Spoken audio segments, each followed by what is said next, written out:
much. That song's called Easy Street. Once again, I'm Laurie Wright, and we're the Lockdown. And yeah, if you like what you're hearing, check out the QR code. Hey, yes, mate.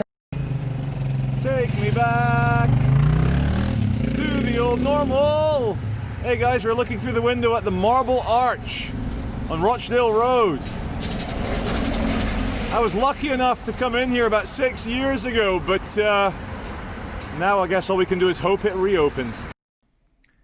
Do you know what I like about Alan Watts, apart from obviously the very beautiful, eloquent way in which he describes the condition of fucking hell, the condition of. No, he describes beautiful spiritual thoughts, the guy does.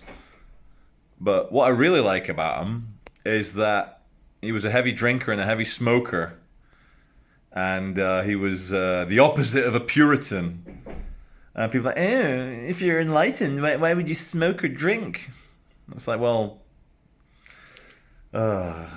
if you think enlightenment is health freakery, 200 press-ups, 10-mile run, quinoa porridge, wheatgrass drinks, kombucha energy drinks. No. Let's try and define enlightenment, guys. Let's try and do it. There's Manchester. That's Manchester. That's the Andale. Don't know what the fuck those are. That's fucking random ass city tower. There's a few others around there. Which one we got down there? Anyway, what is enlightenment?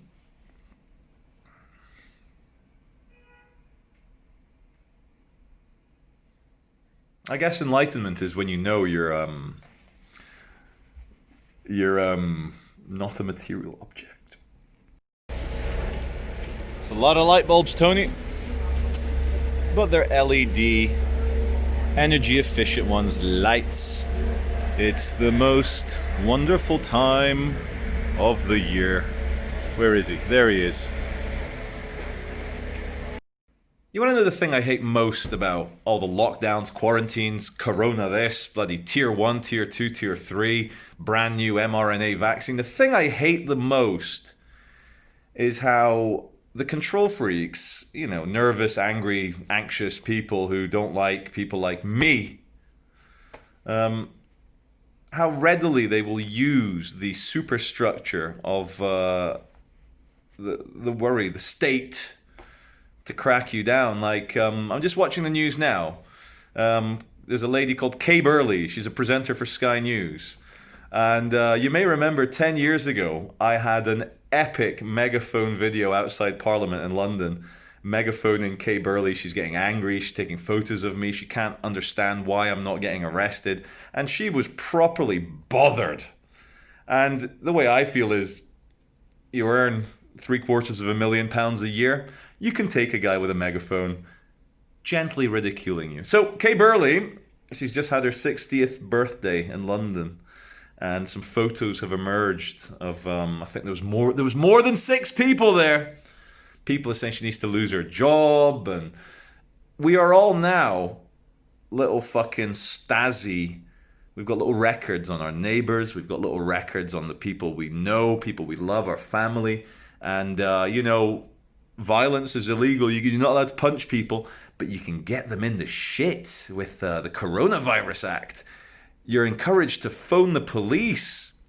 And I don't like this, guys. I don't like it one bit. I think I did the joke in a recent video. It's like, oh yeah, is that Gestapo in Berlin? Yeah, it's Ruud van Nistelrooy. I'm calling you from Amsterdam. Yeah, good. Yeah. My neighbor, Mr. Frank. Yeah, there's a lot of noise coming from his attic. Can you send the boys round? I think they're hiding some, up there. So go and check them out. Okay, guys, we're at Hanky Panky's The Love Box. Adult toys, obviously, adult DVDs, porn, all that stuff. Should be red lights, but I like this little sign. We believe that we are an essential shop. Good on them. Like, They're not being told whether they're essential or not. They're claiming they're essential. Takes balls. Takes more than balls. Takes a fucking 18-inch black dildo called the Eduardo. Very strange. I've just been watching Critical Drinker, his latest video, How to Be a Video Game Journalist. And it's fantastic, as is always the case with the old go away now. But it got me thinking, like, woke this, social justice, this woke, identity politics. You know, when I started university in 1998 in Edinburgh, Scotland, the world was pretty perfect already. There were no barriers. In fact, yeah, I mean, black people, Chinese people, gay people, transgender people, anything. It was all there. I was surrounded by all of them at university. No one thought about it. Everyone accepted them. When you grow up with movies with Denzel Washington, Danny Glover starring alongside Mel Gibson, you don't think about it. You're like, yeah, two American men. I know one's Australian, but for the movie, two American men. Like, can you imagine going to Denzel Washington? Denzel, you know how you're worth $150 million? You should be angry. You should be an activist. Because of your color, you should be worth $8 trillion, Denzel. Are you not angry? And he's like, no.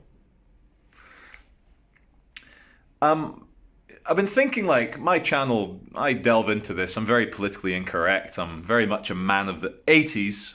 Conceived in December 1979, though. So, how do you deal with woke? How do we always take care of them? Like, got a bit of a, what is it? Nature Valley Crunchy granola bar. You open the packet, it's fucking crumbs everywhere, including our teeth. So, I get woke abuse from time to time. And what you always have to do, you have to double down every single time. Because if you don't, you give validity to the house of demons, the house of cards of demons that they're trying to put you in. So, you make some comment about a beautiful woman and you get called out on it. You say, well, she is beautiful. What's your problem? Is it because you're not quite as beautiful? Is that why you're jealous? You're chatting away somewhere, someone accuses you of mansplaining. You got to double down. You say, well, thank God, ladies, there's a man here to take care of business. Someone says, Charlie, you're an asshole for referring to those vulnerable people as crackheads. I'm like, well, but they are crackheads. Peace with them now, but they're still vulnerable crackheads. Cracked minds, cracked souls, cracked spirits. So, funnily enough, I would love the conflict of more people coming after me. Charlie Veitch, the target for deplatforming, the target for ridding the world of his racist, sexist, transphobic, homophobic. What else are they into? What are the woke crowd into? Don't know. But I do notice a pattern in that the corporate staff that have taken off the fucking blinkers, they seem to get a kick out of treating people like me very badly. Now that we're in coronavirus world, customer service, the fact that you're the paying customer, the fact that they have to treat you nice because you might not give them your business again. These young blue-haired, nose-piercing, woke people, I think a lot of them love the lockdown. They love the virus. They hate babies. They want the vaccine to harm a lot of people. And they're strange. They are strange. And I relish the chance to bounce ideas off them. That's the only thing you should be bouncing off people, really. Unless you're a porn star and you do that whole tap, tap, tap, tap, tap, tap. Then you can bounce a few other things. Cut. And there's today's date, guys. Now be honest in the comment section. How many of you have gone out and bought Cyberpunk 2077? Now I think it's good. I hear it's a very good game. And remember guys, life is for living. It's for having fun. We can't all be trying to change the world all the time. You gotta also enjoy the world that is. So play away, babies, play away.